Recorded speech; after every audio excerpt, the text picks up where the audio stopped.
Okay, so for the next few minutes, let's talk about the Alexander Murray Trail. First, let's have a look at the trail map. In total, you're looking at about a 9-kilometer return hike. Here's the trailhead. It has a craft shop, tourism information, a stage, and concession stands. A great trailhead location. Overall, the low-lying section of the trail is seen right here. You're looking at around 3 kilometers of that, and we're suggesting those sections be upgraded to a granular raised surface.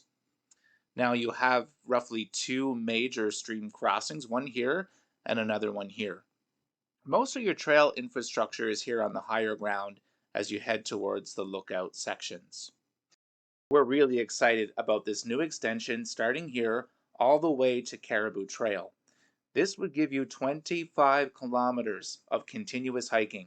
You'd have 5 kilometers along this new section shown here, which would connect you to Rattling Brook Falls. And then from there, another 5-kilometer section would connect you to Caribou Trail. This would also allow us to bypass the first kilometer of Caribou Trail, which we've already suggested be rerouted. Now, look at some of the sites that we could connect together as we have this 25-kilometer destination trail. Now, let's look at the key pillars of a destination trail. Here they are. The first, we'll discuss distinguishing viewscapes. Well, this trail certainly has those. Almost every corner that you turn, you have a very unique feature, either in the landscape or views of the surrounding coastline. So, when it comes to distinguishing features, this trail has plenty of them. Now, natural features.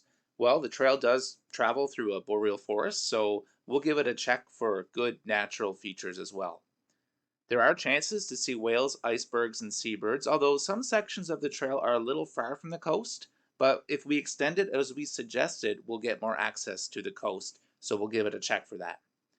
There are plenty of complimentary amenities on this trail as well.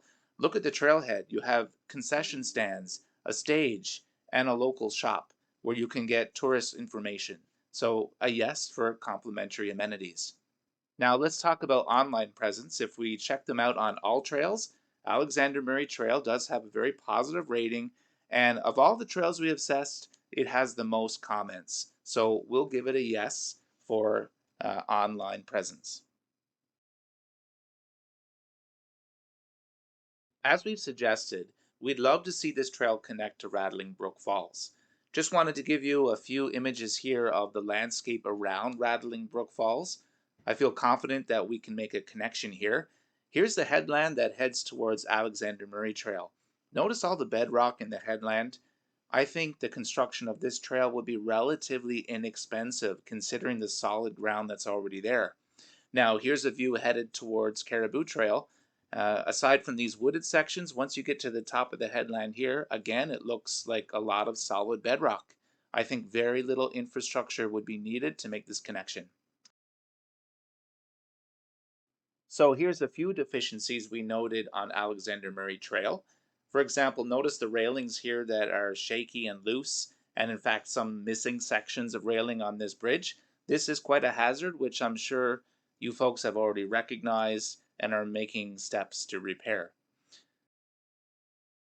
Now here's another bridge with a completely missing section of railing that should be addressed quickly. All bridges really should be inspected regularly and if possible by a structural engineer to ensure that the stringers, the abutments are secure and sound. Now we did see some deficiencies with staircases. Here's a step that's completely dropped that would need to be fixed. We saw several of those along this route and we noticed there's a lot of steps because of snow and age that have shifted and warped. And in some cases like this one, we should ask, does it need to be replaced? Can we simply just remove it? Here's a trip hazard that we saw on a staircase. Notice this very short 2-inch rise. That could easily cause a trip and fall. We saw a few examples of this on the route as well. And other staircases, the fall at the base of the staircase has become much too high. We may need to install an extra log step to improve that transition. Now, protruding nails were common everywhere. This could just be something you tap back in place, but it could also be an indication of internal rot, showing that the wood has lost its internal strength. So it might be good to test the level of rot that's present in some of your wooden structures. Rot was noticed in a lot of cases throughout this trail. It just really shows these wooden elements are near their end of life. Now, we noticed some subtle trip hazards on the boardwalks, like this piece of decking that's popped out of place. That was quite a common deficiency that we noticed. Here's a staircase supporting post that's completely lifted off the ground. It's not supporting the structure right now. This just helps us to see that some of these staircases have really shifted from their original position and need to be secured. One thing that we'd love to see, which we've already mentioned, is the low-lying sections of trail that are easy to access. They've really sunken below the surrounding landscape or are holding water.